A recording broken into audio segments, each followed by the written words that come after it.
नमस्कार। आज मैं आपको कारक पढ़ाऊंगी। कारक किसे कहते हैं, कारक के कितने प्रकार होते हैं।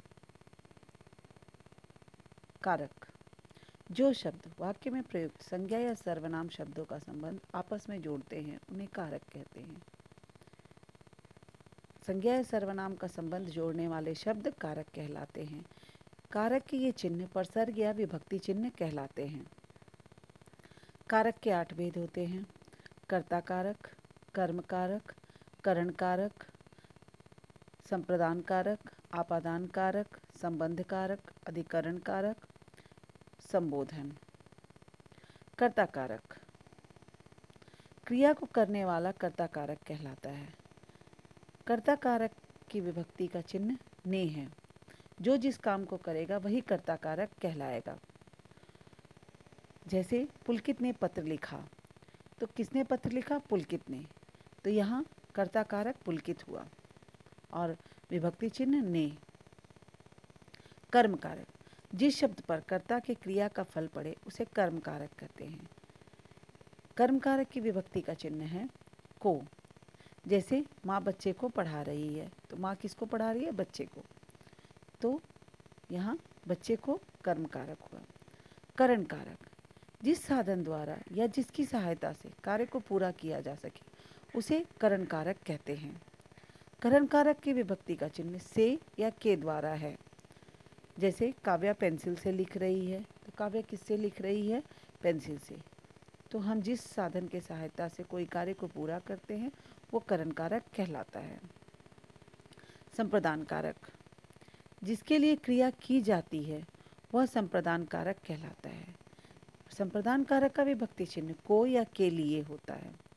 नर्स रोगी को दवा पिलाती है, तो नर्स किसको दवा पिला रही है? रोगी को। तो यहाँ रोगी जो हो गया वो संप्रदान कारक और को उसकी विभक्ति का चिन्ह है। आपादान कारक जिस शब्द से अलग होने के भाव प्रकट हो उसे आपादान कारक कहते हैं। आपादान कारक का विभक्ति चिन्ह से है। जैसे छत से पानी टपकता है, किससे पानी टपकता है? छत से। तो यहाँ छत से जो है वो आपादान कारक का। संबंध कारक जिस शब्द का संबंध दूसरे से शब्द से बताया जाए उसे संबंध कारक कहते हैं।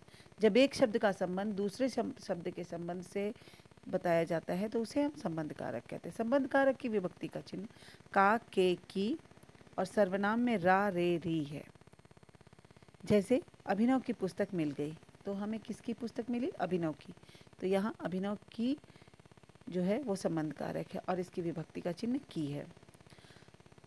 अधिकरण कारक जिस संबंध से क्रिया के होने के स्थान या आधार का पता चले उसे अधिकरण कारक कहते हैं।